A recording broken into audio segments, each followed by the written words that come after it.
A gravação da chamada para o serviço 911 dura pouco mais de 4 minutos. Uma voz feminina, agitada, mas contida. A mãe informa que a sua filha, Shannon, não voltou para casa da escola. Esta chamada iniciará uma das maiores operações de busca na história da Grã-Bretanha. Mas, neste momento, não difere em nada de centenas de outros apelos que os despachantes recebem todos os dias.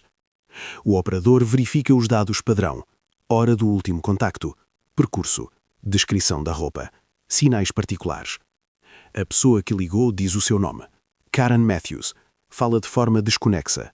Informa que Shannon deveria ter chegado a casa por volta das 3h30. Agora já são 7 da noite. Passaram mais de 3 horas. Na rua está a escurecer.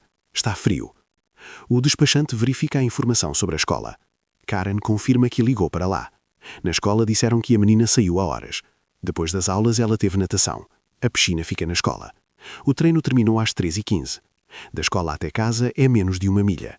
15 minutos a pé. No máximo 20. Mesmo com um atraso no caminho, este intervalo não explica a ausência de várias horas. O operador registra os sinais: cabelo loiro, compleição magra, uniforme escolar, camisola cinzenta e saia cinzenta, casaco preto. Com ela tem uma mochila e um saco de natação. A voz de Karen torna-se mais baixa. Ela menciona outras crianças. São muitas. A casa está cheia. Mas falta precisamente Shannon. A pergunta seguinte do protocolo: Shannon tem o hábito de sair sem avisar? Karen responde negativamente. Segundo ela, tal nunca aconteceu. Shannon voltava sempre para casa. Para o endereço Moorside 24, enviam uma patrulha. O bairro chama-se Dewsbury Moor, um dos bairros desfavorecidos de West Yorkshire. Alto desemprego, baixos rendimentos, dependência de subsídios sociais. Filas de moradias em banda idênticas, asfalto molhado, luz fraca dos candeeiros. 2 oficiais saem do carro e batem à porta. Abre uma mulher, baixa, gordinha, com um rosto cansado. É Karen Matthews, 32 anos. Lá dentro está apertado e barulhento. Na casa estão os seus filhos, de diferentes idades. Os oficiais fazem perguntas, inspecionam os quartos, verificam cada divisão. Nesta fase, são obrigados a excluir as explicações mais simples. Shannon não está em casa. A informação é transmitida para a esquadra. Sinais, endereço, hora, última localização confirmada. Na base de dados aparece o registro de desaparecimento. A última vez que viram Shannon foi por volta das 3 da tarde, perto da escola Westmore. Quase 8 da noite. A temperatura desce para 0. Na rua já está escuro. Os oficiais tomam a decisão de não adiar. Este caso não se enquadra nos limites de um atraso comum. São necessárias forças adicionais. Formam-se grupos de busca, começam a vasculhar o bairro imediatamente. Nesta noite de fevereiro de 2008, em Dewsbury, poucos dormem tranquilos. No centro dos acontecimentos está a mulher que acabou de ligar para o 999, Karen Matthews, uma mãe que parece devastada pela dor. Pelo menos, é exatamente assim que parece de fora. Enquanto a polícia desenrolava a operação de busca, os investigadores começaram a recolher informação sobre aquela que procuravam. Shannon Matthews estudava na escola primária Westmore, a mesma de onde não voltou para casa. Os professores descreviam-na como quieta e reservada. Ela não procurava atrair atenção e não causava problemas.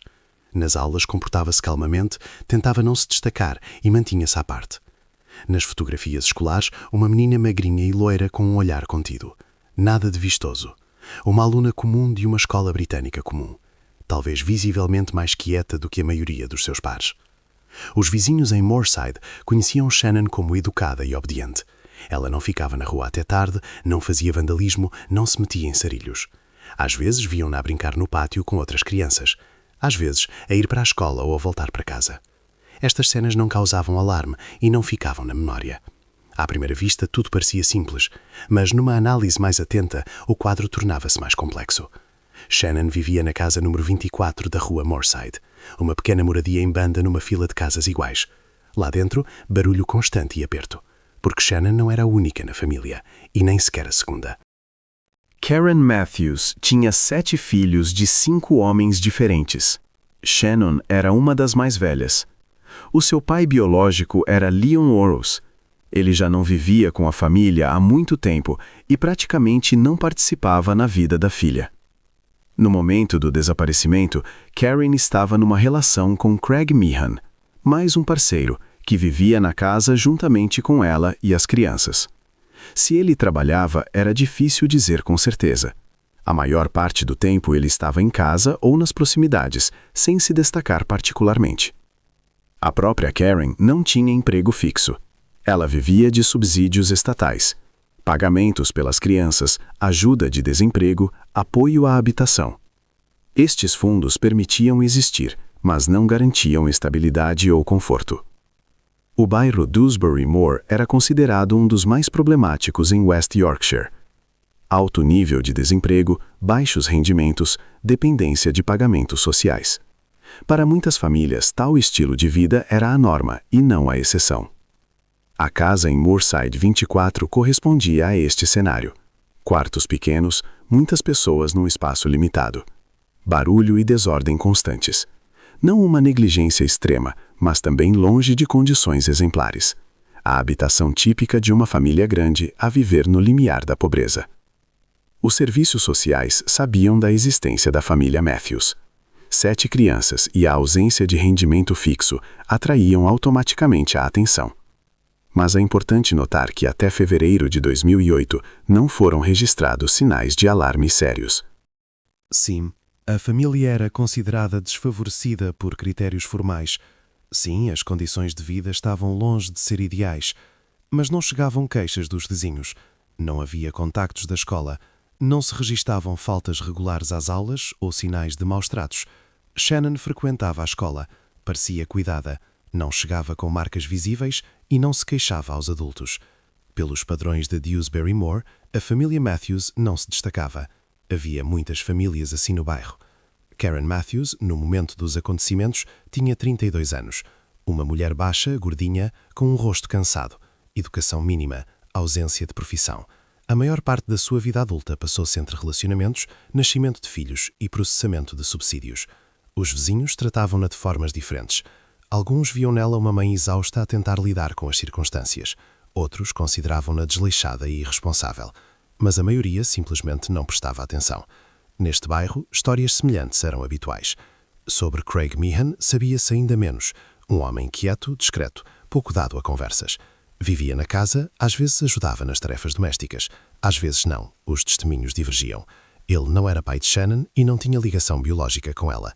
Era exatamente este o quadro que se formava para os investigadores nos primeiros dias. Família incompleta, muitos filhos, pobreza, bairro desfavorecido. Mas nada disto explicava diretamente o desaparecimento. Shannon não parecia propensa a fugas. Ela era quieta, obediente, sem sinais de comportamento problemático. Ninguém relatou conflitos sérios na família. Ela não convivia com companhias suspeitas e não faltava à escola. Até este momento, nada indicava uma desgraça. No dia 19 de fevereiro, Shannon saiu da escola depois das aulas de natação e não chegou a casa. Menos de 1 milha de caminho. Cerca de 15 minutos a pé. De dia. A polícia do West Yorkshire compreendia que não havia tempo a perder. Cada hora reduz as hipóteses. As primeiras 48 horas em casos semelhantes têm uma importância decisiva. A operação de busca começou na mesma noite. Pela manhã, tornou-se claro que se tratava de buscas em grande escala. Enquanto os grupos de busca vasculhavam as ruas de Dewsbury, os investigadores reconstruíam a cronologia desse dia. Era preciso entender o que aconteceu. Quando e onde viram Shannon pela última vez? 19 de fevereiro de 2008, terça-feira. Um dia letivo normal na escola primária Westmore. Shannon chegou às aulas como habitualmente. Os professores não notaram nada de invulgar. Ela comportou-se calmamente, não atraiu a atenção, não se queixou de nada. Durante o dia não houve quaisquer sinais alarmantes. Após as aulas principais, Shannon teve aula de natação. A piscina escolar ficava no território da escola Westmore, por isso ela não precisava de ir a lado nenhum. O treino terminou às 15h10. Isto foi confirmado documentalmente, pelo registro de presenças e pelo depoimento do treinador. Às 15h15, Shannon saiu da escola, sozinha, com o uniforme escolar, com a mochila e o saco da natação. Vários colegas viram como ela se dirigiu para casa pelo seu percurso habitual. A distância da escola Westmore até à casa em Moorside é de menos de 1 milha. Mesmo se for sem pressa, o caminho demora cerca de 15 minutos, no máximo 20. O percurso passa por ruas residenciais, passando por lojas e casas. O bairro é considerado problemático, mas não pertence às zonas com criminalidade de rua elevada. A última observação confirmada refere-se aproximadamente a 15h20. Um dos moradores locais viu Shannon a meio caminho de casa. Ela ia sozinha, não virou para lado nenhum e não falou com ninguém. No seu comportamento não havia nada que pudesse alarmar. Depois disto, não há mais informações confirmadas. Ninguém viu como Shannon se aproximou da casa. Ninguém viu como ela entrou. Nos últimos centenas de metros do seu percurso habitual, ela desapareceu. De seguida, interessava aos investigadores o que acontecia em casa. Segundo Karen Matthews, ela esperava a filha por volta das 3h30. Era a hora habitual de regresso depois da escola e da natação. Quando Shannon não chegou, Karen inicialmente não se preocupou. Ela supôs que a filha pudesse ter se atrasado em casa de uma amiga ou passado na loja. Passou 1 hora, depois mais uma. Shannon continuava sem voltar. Karen afirmou que começou a ligar para conhecidos e parentes, perguntando se não tinham visto Shannon. As respostas foram negativas. Depois disso, ela ligou para a escola. Lá confirmaram que a menina saiu há horas, logo após o treino. Pelas 6 da tarde, segundo Karen, a preocupação aumentou. Na rua escureceu, a temperatura começou a descer e Shannon ainda não estava em casa. A chamada para o serviço 999 entrou às 18h48, quase 3h30 depois de Shannon ter saído da escola.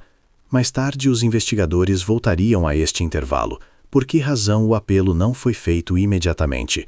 Por que decidiram esperar? Karen explicava isso com o fato de que esperava uma explicação simples, que a filha estava prestes a aparecer, que tinha ocorrido um mal-entendido. Para a mãe de uma estudante, tal explicação parecia pouco convincente, mas naquele momento a polícia não colocou ênfase nisso. A tarefa principal era encontrar a desaparecida. A patrulha chegou a Moorside às 19h22. Os oficiais inspecionaram a casa, interrogaram Karen e verificaram as divisões. Shannon não estava lá dentro. As suas coisas da escola, mochila e saco de natação também estavam ausentes. Isto significava que ela não tinha voltado a casa. Shannon desapareceu não de casa, mas no caminho. Ao caso foi atribuído o Estatuto de Desaparecimento de Alto Risco. Esta é a categoria de urgência mais elevada. É aplicada quando há razões para crer que o desaparecido pode estar em perigo. A idade de Shannon, as circunstâncias do desaparecimento e a ausência de pistas indicavam exatamente isso. Na mesma noite, a polícia de West Yorkshire iniciou buscas em grande escala. Os oficiais percorriam os quarteirões, interrogavam os moradores, verificavam pátios, caves e edifícios vazios. À operação juntaram-se equipas sinotécnicas. Os cães apanharam o rasto desde a escola e levaram-no quase até à casa em Moorside. Depois o rasto interrompia-se. Sobre o bairro foi acionado um helicóptero da polícia. Mergulhadores examinaram os reservatórios de água mais próximos. Às buscas juntaram-se moradores locais. Primeiro dezenas de pessoas, depois centenas. Foram alocados recursos adicionais. Criada uma equipa operativa separada. Nomeado um investigador principal. O caso foi colocado sob controle especial. A história foi rapidamente apanhada pelos meios de comunicação. Primeiro locais, depois regionais e depois nacionais. A fotografia de Shannon apareceu nos noticiários de todo o país. Uma menina com uniforme escolar, cabelo loiro, olhar calmo. Paralelos com outro caso recente surgiram quase imediatamente. Em maio de 2007, em Portugal, desapareceu Madeleine McCann. A menina britânica desapareceu de um hotel e nunca foi encontrada. Esse caso permanecia até agora por resolver. Agora a Grã-Bretanha enfrentava um novo desaparecimento. Mas as circunstâncias eram outras. Madeleine desapareceu no estrangeiro. Shannon desapareceu no seu bairro, a alguns minutos a pé de casa. Madeleine era de uma família abastada. Shannon, de uma família pobre e numerosa. Estas diferenças tornar-se-ão importantes mais tarde. Por enquanto, a atenção estava presa a Dillsbury. Na manhã de 20 de fevereiro, as buscas não deram resultado. O trabalho não foi encerrado. A polícia e os voluntários continuavam a procurar dia e noite. A atenção concentrava-se cada vez mais em Karen Matthews, a mãe da menina desaparecida. Os jornalistas dirigiam-se precisamente a ela. Ela tornou-se o principal rosto público deste caso. Eles cercavam a casa em Moorside. Microfones, câmaras, perguntas. Karen saía até eles, respondia brevemente e voltava para dentro. Por enquanto, eram apenas comentários curtos à porta. Um apelo completo à imprensa estava a ser preparado separadamente. Paralelamente, os investigadores continuavam a reconstruir os eventos daquela terça-feira. Eles tinham um ponto de partida, a escola Westmore, 15h15, e um ponto final, a casa em Moorside, onde Shannon nunca chegou. entre eles menos de 1 milha de caminho e ausência de respostas. Os oficiais percorriam metodicamente cada casa no percurso presumido. Batiam às portas. Faziam as mesmas perguntas. Viram a Shannon na terça-feira à tarde? Prestaram atenção a algo invulgar? Ouviram gritos? Notaram carros desconhecidos? As respostas não ajudavam. As pessoas encolhiam os ombros. Ninguém viu nada. Ninguém ouviu nada. Para um bairro residencial durante o dia, isto parecia invulgar. Nas ruas de Dewsbury Moor costuma haver alguém, mas nas últimas centenas de metros do percurso, ninguém se lembrou de Shannon. Gradualmente, a versão com o automóvel atraía cada vez mais atenção. Ela explicava o desaparecimento repentino, a ausência de testemunhas e a interrupção do rasto que os cães registaram. Se meteram Shannon num carro, isso poderia ter acontecido rapidamente e sem barulho. A polícia solicitou gravações de câmaras de vigilância. Em 2008 havia poucas, especialmente em tais bairros. No entanto, conseguiu-se recolher gravações de lojas, bombas de gasolina e várias casas particulares. Os analistas visualizavam horas de vídeo, tentando encontrar uma silhueta familiar ou um carro suspeito. A qualidade era baixa, a resolução má, os ângulos de visão limitados. O trabalho avançava lentamente. No terceiro dia da investigação, apareceu uma pista concreta. A 21 de fevereiro, um grupo de busca trabalhava num pequeno parque não longe de Dewsbury Moor. Este local ficava afastado do percurso, entre a escola e a casa. Shannon normalmente não ia para lá. Não tinha motivos para virar nessa direção. Um dos voluntários notou um objeto debaixo dos arbustos. Aproximou-se. Revelou-se ser uma mochila escolar. Chamaram a polícia imediatamente. O território foi isolado. Os criminalistas registaram o achado. A mochila pertencia a Shannon. Lá dentro estavam cadernos, manuais, estojo, tudo assinado com o nome dela. Ao lado estava o saco de natação. Este achado permitia várias conclusões claras. Primeiro, confirmava que Shannon não tinha voltado a casa. As coisas estavam com ela quando saiu da escola. Se ela tivesse chegado a Moorside, a mochila estaria lá. Segundo, o local da descoberta levantava questões. O parque não ficava no caminho da escola para casa. Shannon ou virou para lá sozinha ou levaram-na. A ida autônoma para este lado não tinha explicação. Terceiro, não tentaram esconder a mochila. Simplesmente deixaram-na debaixo dos arbustos. Quem fez isso ou tinha pressa ou não achou necessário esconder os vestígios, ou contava que as coisas fossem encontradas. Os criminalistas apreenderam os objetos para análise, impressões digitais, possíveis vestígios de ADN. Mas os resultados exigiam tempo, e o tempo já tinha sido perdido. Nos casos de desaparecimento, as primeiras 48 horas são consideradas críticas. Depois disso, as hipóteses de um desfecho feliz diminuem. No momento da descoberta da mochila, este prazo já tinha passado.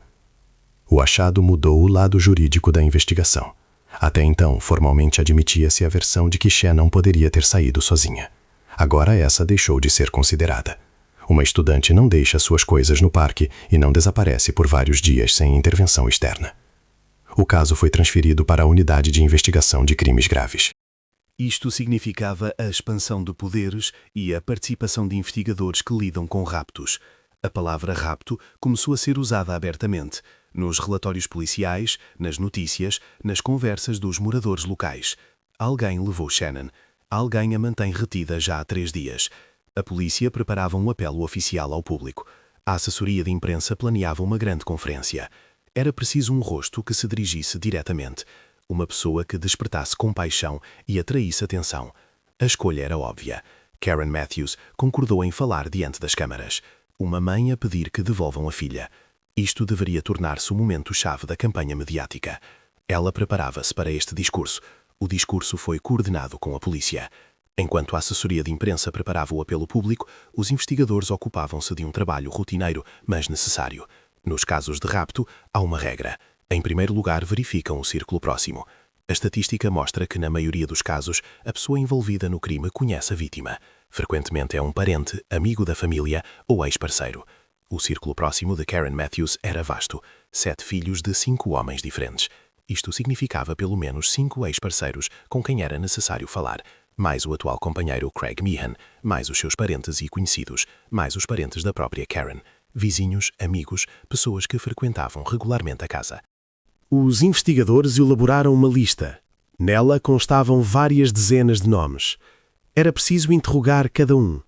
Verificar onde se encontrava no dia 19 de fevereiro, entre as 3 e as 7 da tarde. Descobrir se tinha acesso a transporte. Entender a natureza das relações com a família Matthews.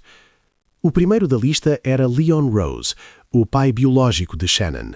Ele já não vivia com a família há muito tempo e, segundo Karen, praticamente não participava na vida da filha. No entanto, formalmente, ele permanecia o parente mais próximo pela linha paterna. Encontraram e interrogaram Rose. Ele confirmou que comunicava raramente com Shannon. Via ocasionalmente. A relação com Karen terminou há muitos anos e ele não mantinha laços com a antiga família. À pergunta sobre onde se encontrava no dia do desaparecimento, Rose respondeu imediatamente. Estava no trabalho. O dia todo, de manhã à noite. Os colegas podiam confirmar isso. Os registros de tempo de trabalho também. O álibi foi verificado. Confirmou-se. Leon Rose foi excluído do número de suspeitos. A seguir vinham os outros pais dos filhos de Karen. No total, 5 homens. Era preciso encontrar e interrogar cada um. Isso revelou-se difícil. Alguns tinham cortado todos os contactos há muito tempo e nem sabiam o que estava a acontecer. Outros viviam longe de Dewsbury. Terceiros não mantinham relações com os seus filhos biológicos. Encontraram-nos um após o outro. Chamaram-nos para conversas. Verificaram os depoimentos. Todos tinham álibis de diferentes graus de fiabilidade. Alguém estava no trabalho. Alguém estava noutra cidade. Alguém em casa com a nova família. E isso era confirmado por testemunhas. Mas uma pessoa desta lista atraiu a atenção especial dos investigadores. Era um dos ex-parceiros de Karen. Ele tinha antecedentes criminais, não por crimes relacionados com raptos, mas por violência doméstica. No passado, ele usou força contra a sua companheira. O caso chegou a tribunal. Ele recebeu uma pena suspensa e foi inserido nas bases de dados da polícia. Para a investigação, isto era um sinal que não se podia ignorar. Um homem com histórico de comportamento agressivo, ligado à família da desaparecida, exigia uma verificação separada. Chamaram-no para interrogatório. A conversa foi longa. Os investigadores faziam perguntas diretas e desconfortáveis. Verificavam a reação, precisavam de detalhes, comparavam respostas. Mas também aqui a investigação não avançou. Este ex-parceiro tinha um álibi. Não ideal, mas suficiente. Ele encontrava-se noutro distrito de Yorkshire. Isto era confirmado por várias fontes, depoimentos de testemunhas, gravações de câmaras, recibos de lojas. Deixaram-no ir. Formalmente ele permanecia no campo de visão, mas não havia fundamentos para detenção. Paralelamente verificavam Craig Meehan, o atual companheiro de Karen, aquele mesmo homem quieto e discreto que vivia na casa em Moorside. Ele não era pai de Shannon, mas vivia com ela sob o mesmo teto, via-a todos os dias e conhecia a rotina da família. Interrogaram-no detalhadamente. Onde esteve naquele dia? O que fez? Com quem falou? Craig respondia calmamente, sem nervosismo visível. Dizia que estava em casa ou nas proximidades. Que viu Shannon de manhã antes da escola, mas depois disso não se cruzou com ela. Os seus depoimentos coincidiam com os depoimentos de Karen, nos detalhes. Isto podia significar duas coisas. Ou eles diziam a verdade, ou a versão foi combinada antecipadamente.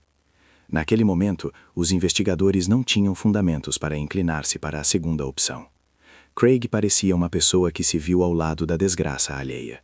Ele não inspirava confiança, mas também não levantava suspeitas. Deixaram-no sem medidas adicionais, temporariamente. A etapa seguinte foram os parentes. Irmãos e irmãs de Karen, os seus pais, outros membros da família. Contactaram cada um, fizeram perguntas, verificaram a informação. Não descobriram nada que indicasse envolvimento. O mesmo aplicava-se aos parentes de Craig.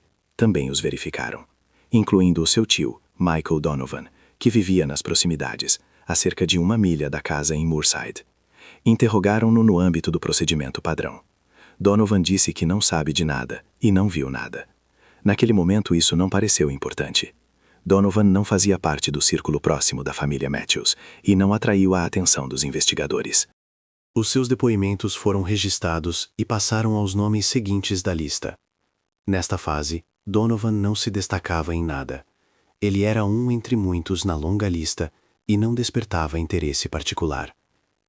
No final da primeira semana, a investigação verificou todo o círculo próximo. Dezenas de interrogatórios. Centenas de detalhes precisados. Um grande volume de trabalho de rotina. Não houve resultado. Nenhuma pessoa contra a qual se pudessem levantar suspeitas fundamentadas. A versão de que Shannon foi raptada por alguém conhecido não se confirmava. Para primeiro plano voltava a sair a versão sobre uma pessoa estranha. Rapto acidental. Alguém viu a menina na rua e aproveitou o momento. Tais casos são raros, mas acontecem, e são precisamente eles que se revelam os mais difíceis de investigar. O trabalho continuava. As buscas não paravam. Os voluntários continuavam a vasculhar o bairro. A linha direta recebia chamadas. Mas dentro da equipe de investigação crescia a compreensão. Sem nova informação, o caso não avançaria. Era preciso um impulso externo. Uma testemunha. Uma gravação de câmera. Qualquer detalhe de tirasse a investigação do círculo vicioso. Restava mais uma ferramenta. A publicidade. Karen Matthews estava pronta para sair diante das câmeras. A investigação não tinha outras jogadas naquele momento. No dia 22 de fevereiro, no quarto dia após o desaparecimento, realizou-se uma conferência de imprensa em Dewsbury. A polícia organizou-a no centro comunitário local. Para o evento vieram jornalistas de toda a Grã-Bretanha. Os canais de televisão nacionais transmitiam em direto. À mesa, diante dos microfones, estavam sentadas várias pessoas. O investigador principal, o porta-voz da polícia de West Yorkshire, um representante das autoridades locais e Karen Matthews. Karen parecia exausta, rosto pálido, olhos vermelhos, cabelo apanhado de forma descuidada. Vestia uma camisola simples, claramente não nova. À sua frente, na mesa, estava um pequeno urso de peluche, o brinquedo favorito de Shannon. Quando Karen começou a falar, a sua voz tremia. Ela dirigia-se diretamente àqueles que pudessem estar a reter a sua filha. Pedia que devolvessem Shannon. Dizia que a menina precisa de estar em casa, que a família espera por ela, que eles não guardam rancor e querem apenas uma coisa, que tudo acabe. Várias vezes Karen fez pausas, limpava as lágrimas, pegava no urso de peluche e apertava-o contra si. As câmaras registavam cada movimento. A conferência de imprensa transformou-se rapidamente num apelo emocional da mãe a pessoas desconhecidas, das quais, como se acreditava, dependia o destino da sua filha. O investigador principal também fez uma declaração. Ele dirigiu-se ao público com um pedido de ajuda. Qualquer informação podia ter importância, mesmo um detalhe que pareça irrelevante. Ele apelou a todos os que viram algo suspeito no dia 19 de fevereiro para contactarem a polícia. Separadamente, dirigiu-se àqueles que pudessem estar a reter Shannon, com um apelo para a libertarem e fazerem-no o mais depressa possível. A conferência de imprensa durou cerca de meia hora. Após a parte oficial, Karen ainda respondeu a perguntas dos jornalistas durante algum tempo. Ela repetia o mesmo pedido, devolver a sua filha. O efeito do discurso foi notável quase imediatamente. No mesmo dia, a quantidade de chamadas para a linha direta aumentou várias vezes. As pessoas informavam sobre carros suspeitos, estranhos esquisitos, conversas e sons ouvidos.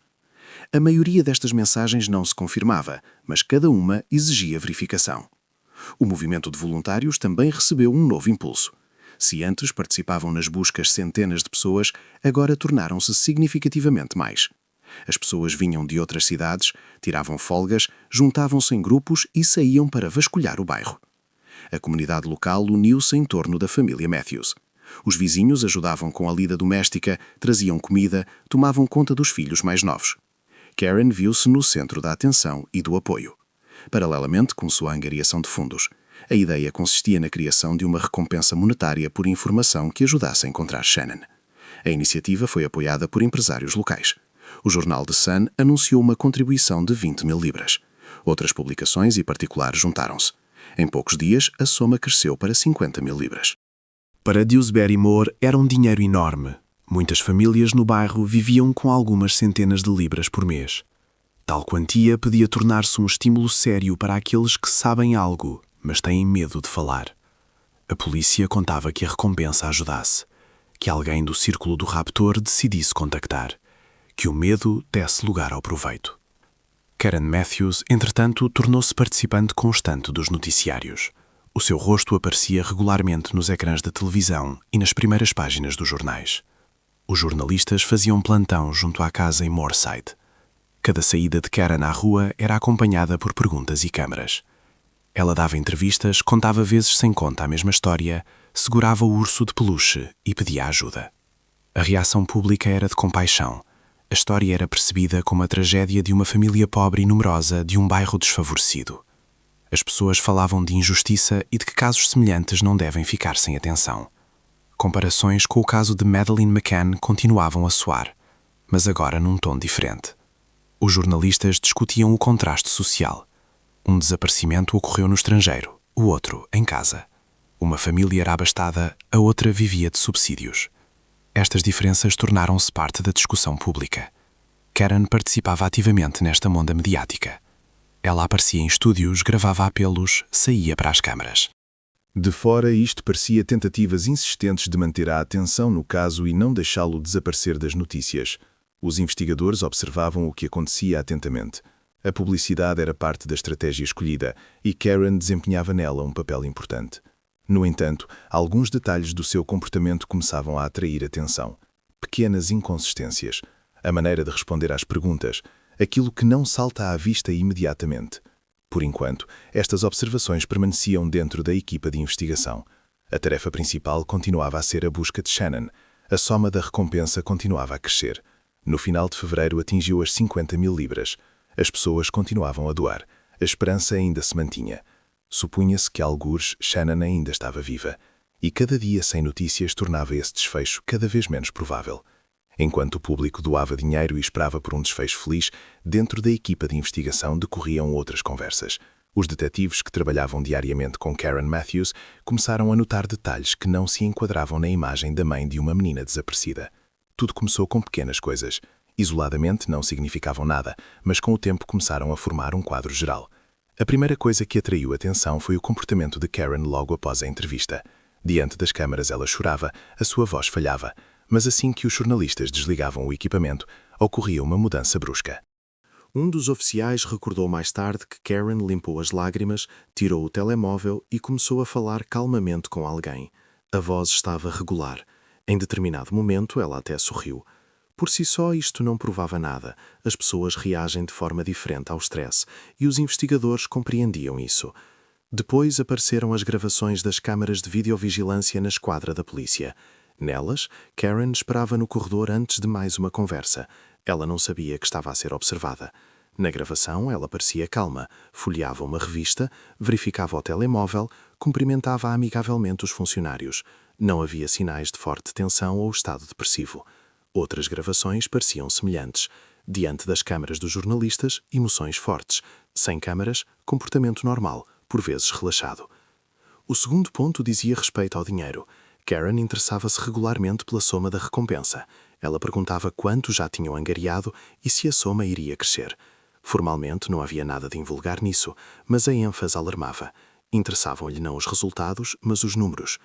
Um dos detetives recordou mais tarde que Karen perguntou uma vez a quem ficaria o dinheiro se Shannon fosse encontrada sem a participação de informadores.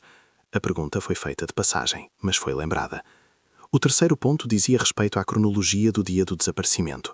Os investigadores pediram a Karen várias vezes para reconstruir os eventos desse dia. As respostas mudavam.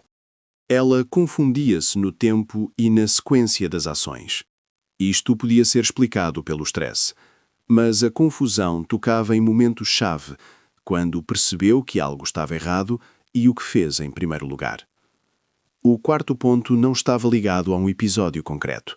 Dizia respeito à impressão geral que Karen causava naqueles que trabalhavam com ela.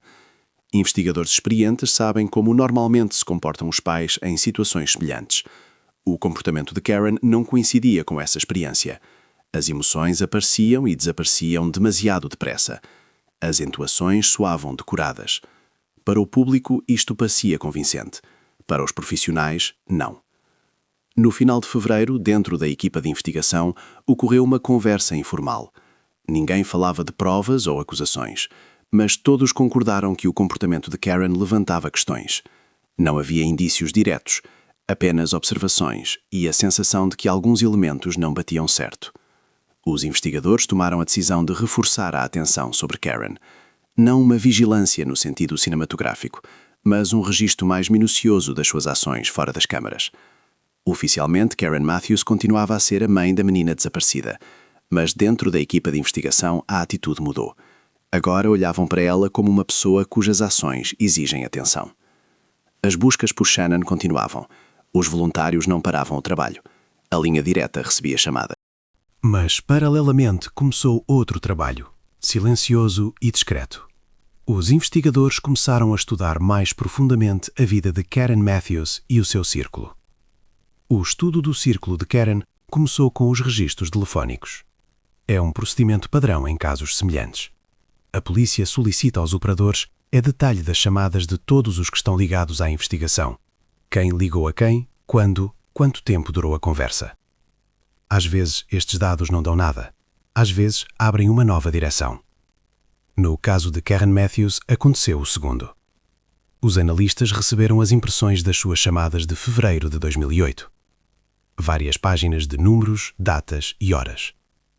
À primeira vista, nada de invulgar. Chamadas para parentes, vizinhos, para a escola, para a linha direta da polícia. Mas um número repetia-se com demasiada frequência. Karen ligava para ele várias vezes ao dia, às vezes 5 ou 6 vezes. As conversas eram curtas, de alguns minutos, mas a própria frequência destacava-se no contexto dos restantes contactos. Os investigadores verificaram o número na base de dados. Pertencia a Michael Donovan. Este nome já aparecia nos materiais do caso. Donovan, tio de Craig Meehan, o companheiro de Karen. Interrogaram-no nos primeiros dias, no âmbito da verificação padrão do círculo. Ele disse que não sabe de nada e não viu nada. Naquele momento, os investigadores não tinham razões para duvidar. Agora, as razões apareceram. A frequência das chamadas entre Karen e Donovan não correspondia às suas relações oficiais. Segundo Karen, ela quase não comunicava com a família de Craig. Donovan era para ela uma pessoa de fora, parente do seu parceiro, com quem não deveria haver contactos diários. Então, por que é que ela lhe ligava várias vezes ao dia? Os investigadores olharam para as datas e horas das chamadas mais atentamente e notaram uma coisa importante. No dia 19 de fevereiro, dia do desaparecimento de Shannon, Karen ligou a Donovan 2 vezes. A primeira vez por volta das 2 da tarde, ainda antes de Shannon sair da escola. A segunda vez por volta das 5 da tarde, aproximadamente 2 horas antes da chamada para o serviço 999. Entre estas chamadas, Karen, segundo as suas palavras, procurava a filha, ligava para conhecidos, tentava descobrir se Shannon não tinha passado em casa de amigas. Mas na detalhe estas buscas refletiam-se fracamente. Em compensação, são claramente visíveis as chamadas para Donovan. Isto por si só não provava uma ação concreta, mas a coincidência no tempo e na frequência parecia demasiado notável para passar despercebida. O passo seguinte, verificação do telefone do próprio Donovan. Detalhe das chamadas e dados de localização. Em 2008, a geolocalização não era tão precisa como agora, mas as estações base mostravam em que zona se encontrava o telefone no momento da ligação. O resultado revelou-se desagradável. No dia 19 de fevereiro, por volta das 3 da tarde, o telefone de Michael Donovan foi registado pela estação base na zona da escola Westmore, na mesma altura em que Shannon saía depois das aulas. Donovan vivia noutra parte de Dewsbury, a cerca de 1 milha da escola. Na sua vida normal não havia motivo óbvio para estar ali. Ele não trabalhava perto, não falava de assuntos nessa zona. E, no entanto, o telefone estava lá, na hora certa e na zona certa. Os investigadores levantaram os depoimentos de Donovan, dados nos primeiros dias. Ele afirmou que passou o dia 19 de fevereiro em casa, não saiu para lado nenhum e não viu nada suspeito. Agora, as suas palavras entravam em contradição com os dados de comunicações. Isto exigia explicação. Donovan mentiu sobre a sua localização ou, no mínimo, não disse toda a verdade. Ele falava regularmente ao telefone com Karen, embora de fora isso parecesse ilógico.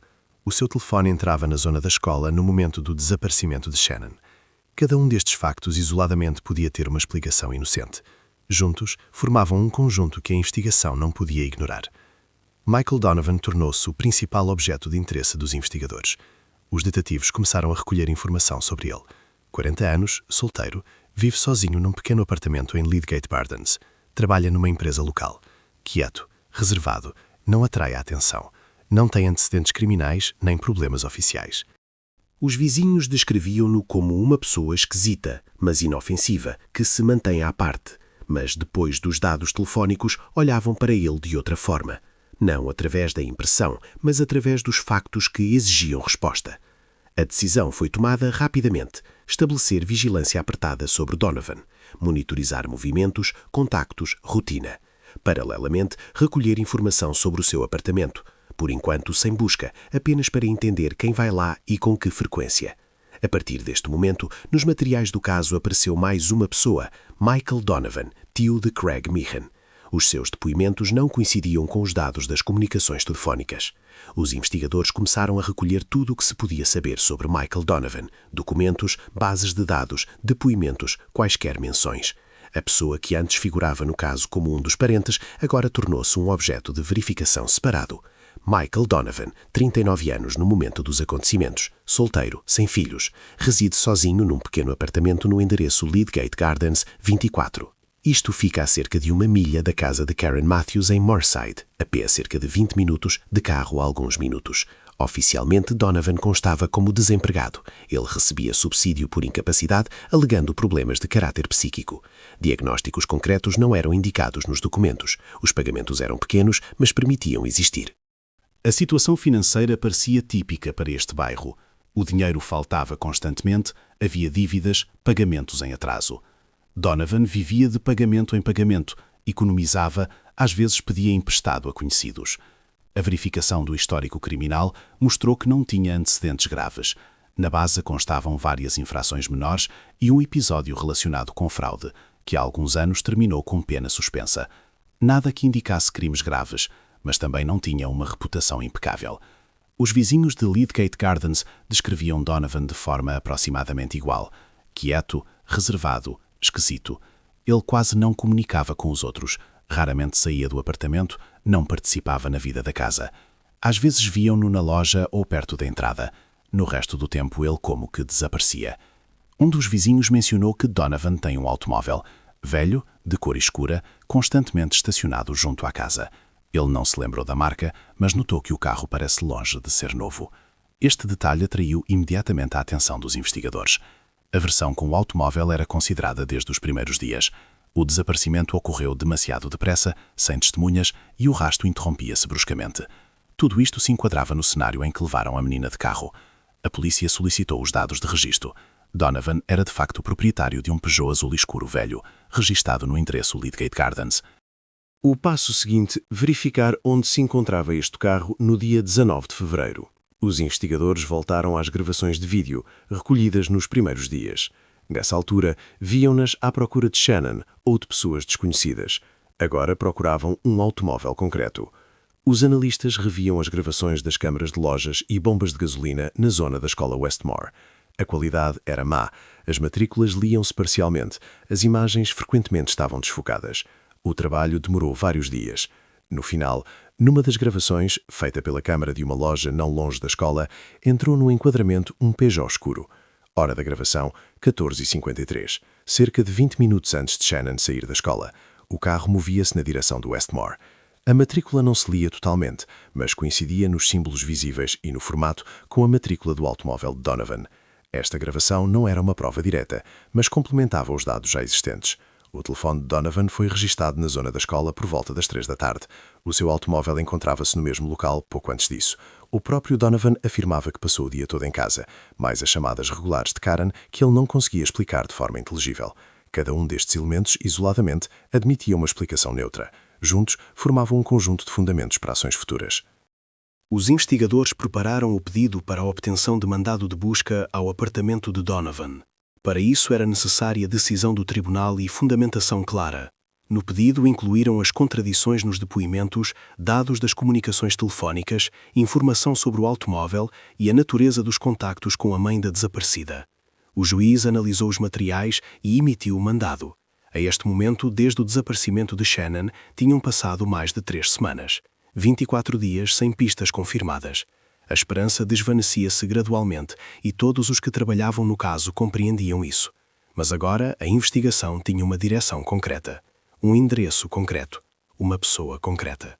A busca ao apartamento em Leadgate Gardens 24 foi marcada para 14 de março.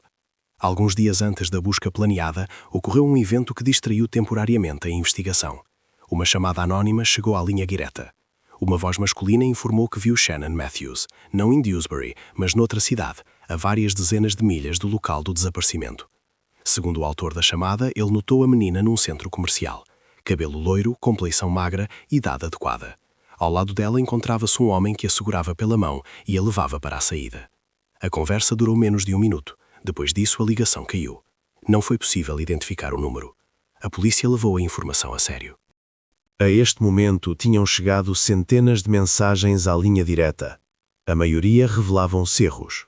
As pessoas viam alguém parecido, memorizavam incorretamente os detalhes, queriam sinceramente ajudar. No entanto, verificavam cada mensagem. Esta chamada diferia das restantes. Foi indicado um local concreto, indicada a hora, descrito o acompanhante. A informação podia ser verificada. Os investigadores tomaram a decisão de destacar um grupo para se deslocar ao local. Isto significava a redistribuição de recursos e o enfraquecimento temporário de outras direções de trabalho. O grupo deslocou-se à cidade indicada. Contactaram a polícia local. Obtiveram acesso às câmaras de vigilância do centro comercial. Começaram a interrogar funcionários e visitantes. O trabalho demorou quase 12 horas. O resultado foi nulo. Nas gravações das câmaras não encontraram ninguém que correspondesse à descrição. Os funcionários das lojas não se lembraram de nada suspeito. Nenhum detalhe se confirmou. A chamada revelou-se falsa. Isto podia ser um erro de boa-fé.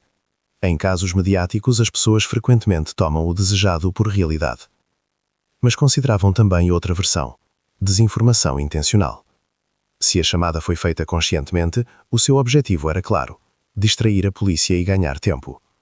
Tais tentativas são conhecidas dos investigadores e encontram-se em investigações complexas. A hora da chamada foi registada separadamente.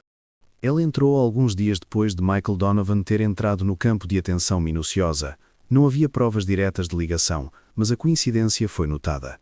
Paralelamente, a vigilância sobre Donovan continuava. Durante todo o tempo de observação, ele saiu raramente do apartamento. As suas aparições na rua eram curtas e do mesmo tipo. Geralmente eram saídas rápidas até à loja mais próxima e logo de volta. Ele tentava não se demorar, olhava em volta, evitava contactos. Separadamente prestaram atenção ao seu apartamento. As cortinas de janelas estavam constantemente fechadas, independentemente da hora do dia. A luz lá dentro acendia-se e apagava-se a horas diferentes, mas as janelas permaneciam densamente tapadas. Todas estas observações eram registadas sem conclusões.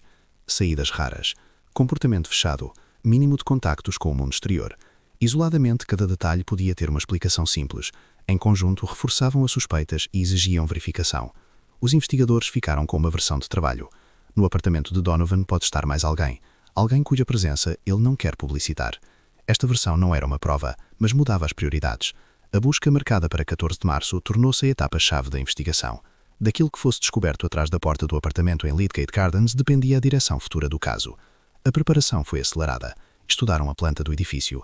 Ensaiaram a ordem de entrada. Previram acompanhamento médico para o caso de encontrarem realmente a desaparecida lá dentro. Faltava menos de 1 dia para a busca. Enquanto o grupo de intervenção se preparava para a operação em Lydgate Gardens, outra parte da equipa de investigação trabalhava no perfil financeiro de Karen Matthews. As suspeitas contra ela acumulavam-se e agora era preciso entender o possível motivo. A polícia solicitou dados sobre as contas bancárias de Karen e do seu círculo mais próximo. A operação demorou alguns dias devido a procedimentos burocráticos, mas o resultado valeu a pena. O quadro financeiro revelou-se sombrio. Karen vivia em dívidas constantes. Nas suas contas quase nunca havia saldo positivo. Os subsídios que recebia para si e para os 7 filhos iam para as despesas correntes quase na totalidade. Ao mesmo tempo, acumularam-se dívidas, contas de eletricidade por pagar, pagamentos em atraso do cartão de crédito, dívidas a conhecidos. A soma total das dívidas ascendia a vários milhares de libras. Para uma família que vivia de subsídios, era um dinheiro incomportável. Karen mal conseguia sobreviver e procurava constantemente formas de fechar as brechas financeiras. Os investigadores notaram mais um detalhe. Pouco antes do desaparecimento de Shannon, Karen tentou pedir um crédito adicional. O pedido foi recusado devido ao mau histórico de crédito. Isto aconteceu no início de fevereiro, 2 semanas antes de Shannon desaparecer. A recusa do crédito podia ter reforçado a sensação de falta de saída. Em tal estado, as pessoas começam a considerar soluções que antes pareciam impensáveis. Mas a verdadeira viragem ocorreu quando os investigadores voltaram ao equipamento apreendido na casa em Moorside. Na casa havia um computador de secretária velho. Era usado por toda a família, mas principalmente por Karen. O dispositivo foi apreendido logo nos primeiros dias da investigação no âmbito do procedimento padrão. Nessa altura, verificaram-no rapidamente, à procura de pistas óbvias, correspondência, últimos contactos, ameaças diretas. Nada de significativo foi encontrado e o computador foi enviado para o armazém. Agora, a situação mudou. O computador foi entregue para análise aprofundada. Nesta fase, a perícia digital já tinha uma tarefa concreta e não era realizada às cegas. Os especialistas em criminalística digital recuperaram ficheiros apagados, analisaram o histórico do navegador e os registros do sistema. Os resultados foram inesperados. No histórico de pesquisas, descobriram-se registros feitos algumas semanas antes do desaparecimento de Shannon. Os temas das pesquisas repetiam-se. Recompensa por desaparecidos, quanto pagam por informação sobre raptados, Fundo Madeleine McCann, como receber dinheiro por uma pessoa encontrada. As pesquisas datavam de janeiro e início de fevereiro de 2008, antes do desaparecimento de Shannon. Os investigadores verificaram quem podia ter usado o computador nessa altura. Segundo depoimentos de membros da família e vizinhos, apenas Karen e os seus filhos mais velhos tinham acesso a ele. Mas as formulações das pesquisas, a sequência da busca e o interesse pelos detalhes indicavam uma pessoa adulta. A história com Madeleine McCann alarmou especialmente a investigação. Este caso era bem conhecido em todo o país. Após o desaparecimento da menina em Portugal, os pais criaram um fundo através do qual se recolhiam doações. As somas ascendiam a milhões de libras. A história foi amplamente coberta nos mídias, discutida na televisão, nos jornais, nos fóruns. Alguém na casa de Karen Matthews estudava esta história não como uma tragédia, mas como um modelo. Interessava-lhe não o destino da desaparecida, mas o lado financeiro. Como se forma a recompensa, quem recebe o dinheiro, em que condições. Estas pesquisas por si só não eram prova de crime, mas no contexto de tudo o que estava acontecendo, pareciam alarmantes. Depois delas, Shannon desapareceu. Depois disso foi criado o fundo de recompensa, e Karen interessava-se regularmente pela soma que lá se acumulava. Os investigadores construíram uma versão de trabalho. Karen encontrava-se numa situação financeira difícil. Ela sabia do caso dos McCann e via que recursos a história de uma desaparecida podia atrair. Ela podia ter decidido que era capaz de reproduzir este cenário. Encenaram rápido. Desempenhar o papel de mãe devastada pela dor. Dar tempo e atenção para fazerem o seu trabalho. E depois organizar o regresso da filha e receber o dinheiro. Esta versão explicava muito.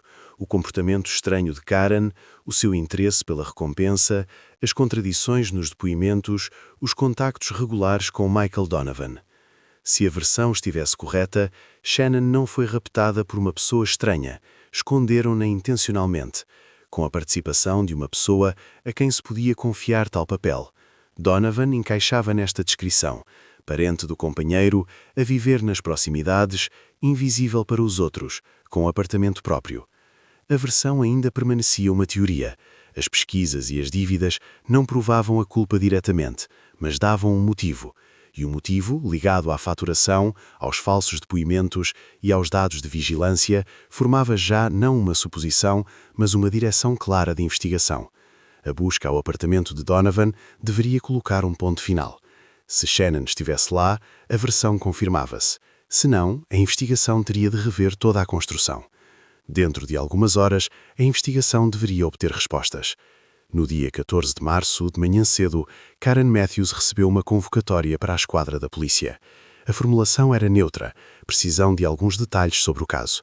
Nada ameaçador, nada suspeito. Procedimento habitual. Karen concordou em ir. Ela não tinha motivos para recusar. Continuava a ser a mãe da menina desaparecida, e não uma suspeita. Pelo menos, oficialmente. Na esquadra, levaram-na para a sala de interrogatórios. Uma pequena divisão com câmara sobre o teto, mesa, algumas cadeiras, equipamento de gravação. Tudo padrão. À frente de Karen, sentou-se o investigador principal. Ao lado dele encontrava-se um detetive que fazia o protocolo. A atmosfera permanecia calma, quase amigável. A conversa começou com perguntas gerais, sobre o estado de saúde, sobre como ela está a lidar com o que acontece, se há algumas notícias dos parentes. Karen respondia habitualmente.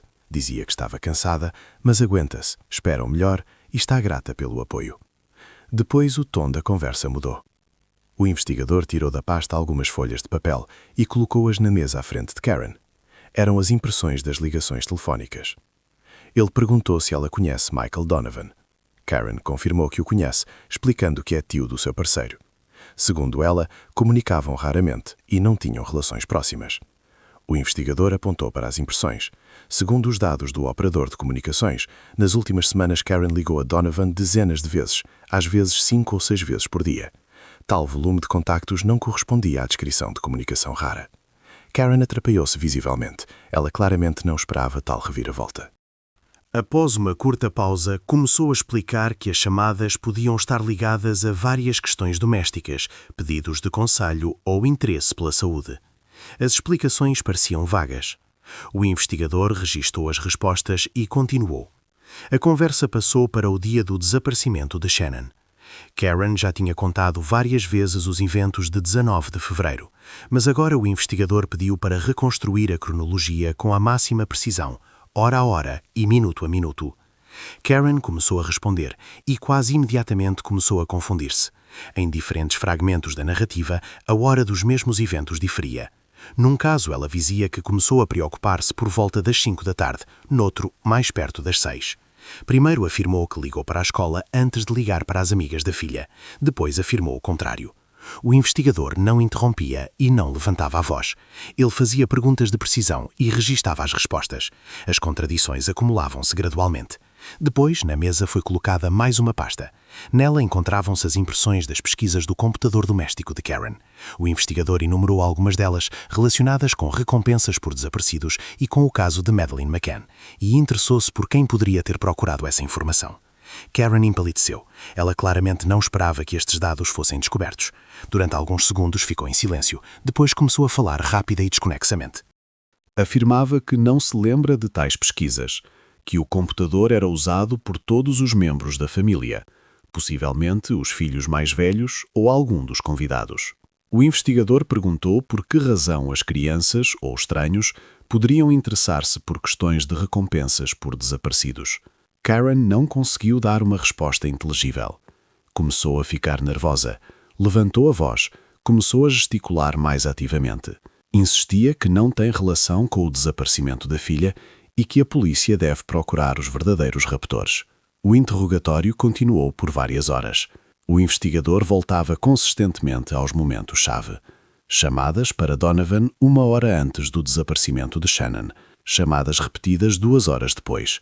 Interesse constante pela soma da recompensa. Para cada ponto, Karen tinha uma resposta, mas estas respostas não formavam um quadro íntegro e não contraditório. Ela continuava a afirmar que Shannon foi raptada por uma pessoa desconhecida. Após a conclusão do interrogatório, Karen foi levada da sala de interrogatórios, achando que tinha lidado com a situação. No entanto, para os investigadores, o objetivo era outro. Para eles era importante registar as contradições e os falsos depoimentos oficialmente, nos protocolos. Enquanto Karen estava na sala de interrogatórios, noutra parte de Dewsbury desenrolava-se uma operação paralela. O grupo de intervenção dirigiu-se para a casa em Lydgate Gardens. Vários carros sem identificação. Oficiais fardados e à paisana. A equipa médica encontrava-se nas proximidades. A hora foi escolhida conscientemente. Enquanto Karen estava na esquadra, ela não podia avisar Donovan. Os carros pararam junto à casa número 24. Os oficiais ocuparam posições. O chefe do grupo bateu à porta e exigiu que abrissem. Lá dentro ouviu-se movimento. Passos. Ruídos. A porta não abria. Repetiram a exigência. Depois a fechadura estalou e a porta entreabriu-se lentamente. Na soleira estava Michael Donovan. Ele parecia pálido e confuso. A visita foi claramente uma surpresa para ele. Os investigadores apresentaram um mandado de busca e entraram. O apartamento de Michael Donovan revelou-se pequeno. Um T0, com uma cozinha minúscula e casa de banho conjunta. Habitação típica de uma pessoa solitária a viver de subsídios. Mobília barata, papel de parede velho, cheio a báfio. Os oficiais espalharam-se pelo espaço. Um ficou com Donovan no corredor, controlando as suas ações. Os restantes iniciaram a inspeção. Donovan comportava-se calmamente. Não resistiu, não fez perguntas, não exigiu advogado. Simplesmente ficou de pé e observou como os polícias verificavam metodicamente o apartamento. O seu rosto permanecia impenetrável, mas as mãos tremiam visivelmente. A inspeção inicial não deu nada. Verificaram os armários, olharam debaixo da cama, inspecionaram as gavetas da cozinha e a casa de banho. Procuravam quaisquer sinais da presença de outra pessoa. Roupa, objetos pessoais, vestígios de vida cotidiana. Não descobriram nada óbvio. O apartamento parecia como se nele vivesse realmente uma só pessoa. Roupa de homem no armário, uma escova de dentes, mínimo de louça. Por um breve momento, os investigadores tiveram a sensação de que podiam ter-se enganado. Todos os factos recolhidos anteriormente, chamadas, dados de faturação, gravações das câmaras, podiam não levar a resultado. Mas o mandado permitia realizar uma busca completa, e eles continuaram. Um dos oficiais começou uma inspeção mais minuciosa da zona de dormir. Era a única divisão habitável. Junto à parede estava um sofá-cama com mecanismo de elevação e caixa interior para a arrumação. Tais sofás eram comuns nos apartamentos britânicos. Economia de espaço. De dia assento, de noite cama. Dentro, lugar para roupa de cama ou coisas. O oficial tentou levantar o assento. O mecanismo não cedeu. Tentou novamente. A base parecia bloqueada por dentro. Isto pareceu estranho. Normalmente tais construções abrem-se sem esforço. Ele agachou-se e examinou atentamente a estrutura. A base do sofá parecia alterada. O painel inferior estava reforçado com ripas adicionais. Nas bordas viam-se marcas de fixações recentes. A mobília foi claramente modificada. O oficial bateu na base. O som foi surdo, não como deveria ser numa caixa vazia. Bateu mais uma vez. Em resposta chegou um som fraco, mal perceptível, de dentro. Os oficiais reagiram imediatamente. Donovan foi levado da sala e colocado sob controlo reforçado. O seu rosto empalideceu, ele continuava calado. Começaram a desmontar o sofá. Tiraram o colchão. Tentaram abrir a base da forma habitual. Sem sucesso. O mecanismo estava bloqueado por trincos adicionais. Tiveram de usar ferramentas. Com cuidado, para não danificar o possível conteúdo, começaram a forçar os painéis. A madeira rangia, as fixações cediam lentamente. Passados alguns minutos, conseguiram retirar a parede lateral. Lá dentro, no espaço estreito entre o fundo e a estrutura, encontrava-se uma menina. Cabelo loiro, compleição magra, uniforme escolar amarrotado e sujo. Era Shannon Matthews. Ela estava viva. Shannon estava deitada de lado, com os joelhos encolhidos. Os olhos estavam abertos, mas o olhar permanecia desfocado. Ela não reagia à luz e ao movimento. Os oficiais chamaram imediatamente a equipa médica que esperava lá fora. Quando os médicos chegaram, Shannon foi retirada com cuidado do esconderijo e colocada na maca. O exame inicial mostrou que não havia traumas físicos graves, mas o seu estado causava alarme. As reações estavam lentas, o pulso desacelerado, as pupilas dilatadas. Tudo indicava o efeito de sedativos. Mantinham-na num estado de supressão medicamentosa. 24 dias Shannon passou neste espaço. No compartimento apertado debaixo do sofá, isolada do mundo exterior, sob o efeito de medicamentos, no apartamento de uma pessoa com quem não tinha ligação pessoal. Shannon foi levada para o hospital. Ela precisava de exame médico, desintoxicação e ajuda psicológica. As consequências do que viveu deveriam manifestar-se ainda por muito tempo. Michael Donovan foi detido no local. Levaram-no para a esquadra da polícia para interrogatório. As acusações formais diziam respeito a rapto e retenção ilegal. No entanto, para os investigadores, era óbvio que ele não agiu sozinho. A informação de que Shannon foi encontrada viva espalhou-se rapidamente. À noite, todo o país sabia disso. A primeira reação foi de alegria. A desaparecida foi encontrada, viva, quase um mês depois. Mas esta alegria revelou-se curta. Muito em breve começaram a surgir detalhes que mudavam a percepção de toda a história. Karen Matthews, neste momento, ainda se encontrava na esquadra da polícia após o interrogatório. Os investigadores informaram-na do achado. Eles observaram atentamente a sua reação. Ela não expressou surpresa, não exigiu detalhes, não manifestou desejo imediato de ver a filha. Apenas empalideceu. A sua reação parecia a confirmação de que o local onde Shannon esteve todo este tempo lhe era conhecido. Algumas horas depois, Karen Matthews foi detida. A notícia da sua detenção espalhou-se pela esquadra da polícia em poucos minutos. Ainda de manhã, ela continuava a ser a mãe da menina desaparecida, o rosto público da tragédia, objeto de compaixão. À noite do mesmo dia, o seu estatuto mudou. Antes de formalizar a detenção oficialmente, os investigadores tiveram mais uma conversa com ela. O seu caráter diferia do interrogatório anterior. Após a conclusão dos procedimentos formais, Karen permanecia no edifício da esquadra. Neste momento, o investigador principal aproximou-se novamente dela. Ele informou que Shannon foi encontrada viva e descoberta no apartamento de Michael Donovan em Lidgate Gardens. O investigador observou atentamente a reação. Para uma pessoa que não sabia onde a sua filha esteve todo este tempo, tal notícia normalmente provoca uma resposta emocional brusca. Alívio, lágrimas, fluxo de perguntas. Desejo de saber imediatamente os detalhes e vê-la. A reação de Karen foi diferente. Ela empalideceu, ficou tensa, baixou o olhar. Durante alguns segundos ficou em silêncio. No seu comportamento não havia sinais de alegria ou alívio. Pelo contrário, parecia a confirmação de uma informação e não uma notícia inesperada. Esta reação foi registada e mais tarde descrita detalhadamente nos relatórios de serviço. O investigador continuou a conversa, fazendo já perguntas diretas.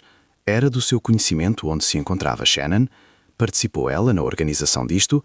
Houve conluio prévio entre ela e Donovan? Karen negava o seu envolvimento. Afirmava que não sabia das ações de Donovan e não entende porque é que ele fez isso. No entanto, as suas respostas já não tinham o peso anterior. A reação à notícia do encontro da filha tornou-se para a investigação um indicador psicológico importante. Paralelamente, noutra parte da esquadra, interrogavam Michael Donovan. Levaram-no para lá logo após a detenção. Ao contrário de Karen, ele não tentou manter a versão de inocência.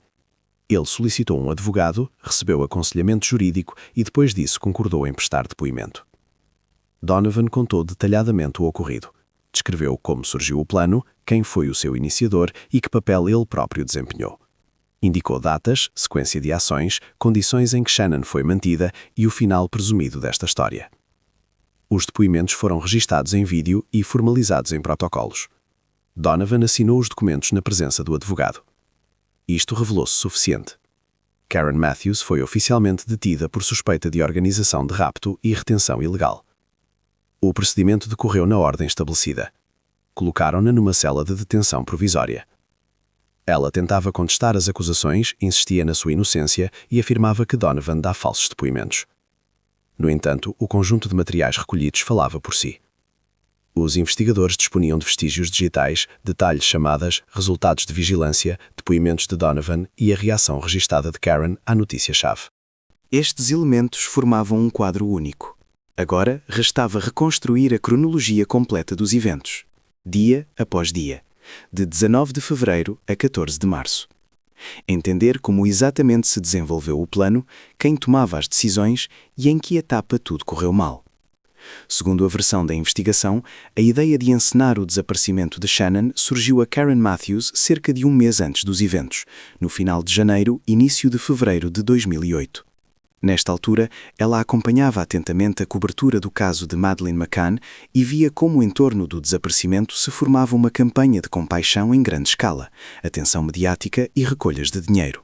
Fundo de ajuda, doações, presença constante nas notícias, tudo isto causava impressão. Karen chegou à conclusão de que tal cenário podia ser reproduzido. Para isso, ela precisava de um cúmplice, uma pessoa a quem se pudesse confiar a filha por um tempo e que não atraísse atenção nos primeiros dias de buscas. Não um estranho, mas também não um parente próximo. A escolha recaiu sobre Michael Donovan, tio do seu companheiro Craig. Ele vivia nas proximidades, na zona de Lidgate Gardens, sozinho, passava por dificuldades financeiras e não despertava interesse na polícia na fase inicial da investigação, nos primeiros dias após 19 de fevereiro. Segundo os depoimentos de Donovan, Karen expôs-lhe o plano no final de janeiro de 2008. Ele devia ir buscar Shannon depois da escola num dia previamente escolhido, levá-la para sua casa e mantê-la no apartamento enquanto a situação amadurecia. Karen assumia a parte pública, apelos à imprensa, participação nas buscas, criação da imagem de mãe que procura desesperadamente a filha. Em troca, prometeram a Donovan parte da futura recompensa. Para uma pessoa que vivia de subsídios, era um dinheiro significativo. No dia 19 de fevereiro de 2008, o plano foi posto em prática. De manhã, Karen mandou Shannon para a escola como habitualmente. O comportamento não diferia do cotidiano. Após as aulas e a natação escolar, Shannon saiu da escola Westmore por volta das 15h15, onde Donovan já a esperava. Ele disse que agia a pedido da mãe, que era preciso ir com ele porque em casa surgia um problema. Shannon conhecia Donovan como parente do homem que vivia com a sua mãe e não viu nisso nada suspeito. Ela entrou no carro. Donovan levou-a para o seu apartamento em Lydgate Gardens. Lá a situação mudou. Ficou claro para Shannon que não haveria regresso a casa. Ela começou a fazer perguntas, a ficar nervosa, a pedir para a levarem de volta. Donovan não estava preparado para isso e não sabia como lidar. Em breve deu-lhe um sonífero, dissolvendo comprimidos numa bebida, no mesmo dia, na segunda metade do dia. Segundo as suas palavras, eram medicamentos comuns, adquiridos sem receita. Depois disso, Shannon adormeceu. Assim começou a sua retenção. Durante os 24 dias seguintes, de 19 de fevereiro a 14 de março de 2008, Shannon esteve no apartamento de Donovan. A maior parte do tempo, num estado de sonolência acentuada. Donovan dava-lhe regularmente sedativos para que ela não fizesse barulho e não tentasse fugir. No segundo ou terceiro dia após o desaparecimento, aproximadamente a 21-22 de fevereiro, ele equipou o esconderijo na base do sofá-cama, modificou a estrutura, instalou fixações adicionais e criou um espaço onde cabia uma pessoa de pequena estatura. O esconderijo era usado quando Donovan saía do apartamento ou receava visitas. Karen estava a par do que acontecia. As ligações telefônicas confirmam contatos regulares entre ela e Donovan ao longo de todo o período, do final de fevereiro ao início de março. Segundo os depoimentos dele, ela interessava-se pelo estado de Shannon, dava instruções e discutia os passos seguintes.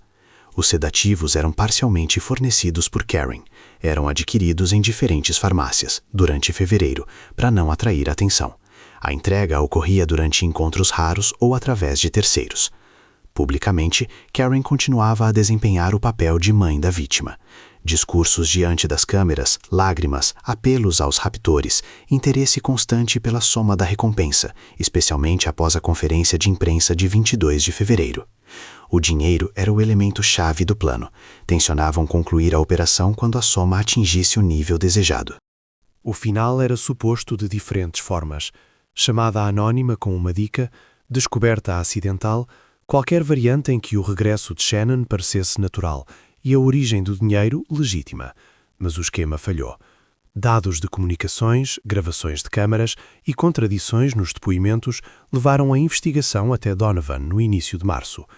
A busca ao seu apartamento, a 14 de março de 2008, colocou um ponto final na realização do plano. A reconstituição do crime, realizada mais tarde, confirmou a reconstrução. O percurso da escola ao apartamento, as dimensões do esconderijo, os intervalos temporais, tudo coincidia. A perícia mostrou exposição prolongada a sedativos em dosagens não perigosas para a vida, mas suficientes para a supressão da atividade. O exame médico de Shannon confirmou as consequências da exposição prolongada a medicamentos e a necessidade de reabilitação. Ela sobreviveu e agora estava em segurança. Karen Matthews e Michael Donovan aguardavam julgamento. O processo judicial começou em novembro de 2008 no Tribunal da Coroa de Leeds.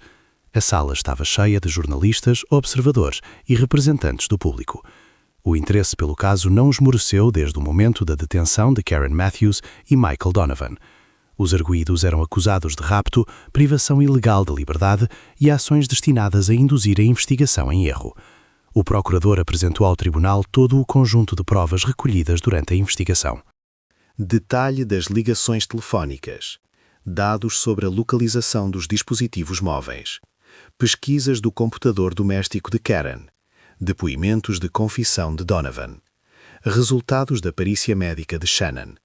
Gravações das câmaras de vigilância. Protocolos de interrogatórios com contradições registadas. Cada um destes elementos isoladamente indicava o envolvimento dos acusados. Em conjunto, formavam um quadro íntegro e consistente do ocorrido. A acusação sublinhou separadamente o caráter do crime. Uma mãe que usou a própria filha como meio de obtenção de dinheiro. Uma mulher que ao longo de várias semanas induziu conscientemente em erro a polícia, o público e a imprensa. Que demonstrava publicamente desespero, sabendo onde na realidade se encontrava Shannon. A defesa de Karen Matthews baseava-se em vários argumentos-chave. Os advogados referiam as capacidades intelectuais limitadas da arguida. A perícia psicológica mostrou que o nível do seu intelecto se encontrava no limite inferior da norma. A defesa afirmava que Karen não tinha plena consciência das consequências das suas ações e cedia facilmente a influências. Também eram indicadas as difíceis circunstâncias sociais da sua vida: pobreza crónica, falta de educação, família numerosa, dependência de subsídios e ausência de apoio estável. A linha de defesa resumia-se a que Karen devia ser vista não como uma organizadora de sangue frio, mas como uma pessoa que agiu em condições de extrema incapacidade vital. A defesa de Michael Donovan mantinha uma posição semelhante. Os seus advogados insistiam que ele estava sob pressão de Karen, desempenhando o papel de executor. Eram sublinhados o seu isolamento social, problemas psicológicos e ausência de experiência criminal comparável à gravidade das acusações. O tribunal ouviu ambas as partes. O processo continuou por várias semanas.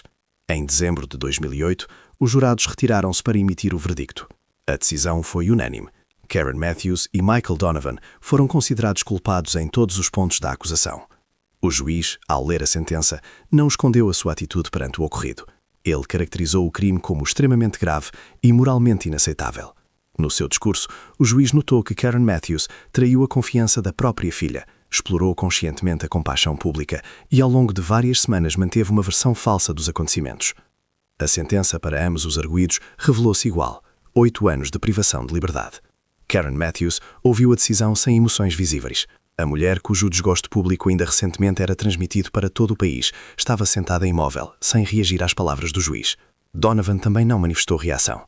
Após a leitura da sentença, foram levados da sala de tribunal sob escolta. Do lado fora do edifício juntou-se uma multidão. As pessoas gritavam insultos, expressavam indignação e exigiam um castigo mais severo. A polícia teve de garantir a segurança e o acompanhamento do transporte prisional. 8 anos de privação de liberdade com possibilidade de liberdade condicional após 4 anos com bom comportamento. Para muitos, este prazo pareceu desproporcionalmente brando, mas a sentença foi proferida no âmbito da legislação em vigor. Após a prolação da sentença, as consequências desta história não terminaram com o processo judicial. Continuaram a desenrolar-se ainda anos depois. Shannon e os restantes 6 filhos da família de Karen Matthews foram entregues à guarda do Estado. O tribunal tomou a decisão de privação total e perpétua dos direitos parentais de Karen. Nenhum deles voltou mais à casa em Moorside. Foram colocados em famílias de acolhimento em diferentes regiões do país. As identidades foram classificadas, os novos endereços não foram revelados, quaisquer contactos com a mãe biológica oficialmente proibidos. Shannon recebeu um novo nome e foi retirada do campo público. Detalhes da sua vida posterior não são revelados até hoje, por razões de segurança. Sabe-se apenas que passou por um longo curso de reabilitação psicológica e esteve sob observação de especialistas durante vários anos após o resgate. A atitude pública perante Karen Matthews mudou quase instantaneamente. A mulher, de quem ainda recentemente todo o país tinha pena, tornou-se objeto de rejeição em massa. Os tabloides britânicos e comentadores públicos chamavam-lhe a mãe mais odiada da Grã-Bretanha. O seu nome deixou de ser apenas um apelido. Transformou-se na designação de um tipo concreto de traição. As 50.000 libras, angariadas no âmbito da campanha de busca de Shannon, nunca foram pagas. Após a conclusão do julgamento, os fundos foram devolvidos aos doadores ou redirecionados para fundos de caridade que trabalham com desaparecidos. Em 2012, Karen Matthews foi libertada em liberdade condicional, tendo cumprido metade da pena designada. Michael Donovan saiu em liberdade aproximadamente no mesmo período. A ambos forneceram novos documentos e local de residência fechado. Estas medidas foram tomadas devido a ameaças reais por parte da sociedade. Após a libertação, Karen Matthews caiu várias vezes novamente no campo de visão da imprensa. Reconheciam-na, apesar das tentativas de mudar a aparência e esconder o passado. Cada aparição dessas provocava uma reação brusca. Em todos os anos, ela nunca fez uma declaração pública com admissão de culpa. Não pediu desculpa à filha, não tentou explicar ou compreender o sucedido. A história de Karen Matthews permaneceu na crónica criminal britânica como um dos exemplos mais demonstrativos de como o proveito pessoal e o cálculo frio podem destruir a confiança básica entre um progenitor e aquele que estava sob a sua proteção. Sem mística, sem motivos complexos. simplesmente um crime cometido por aqueles de quem menos se espera a ameaça.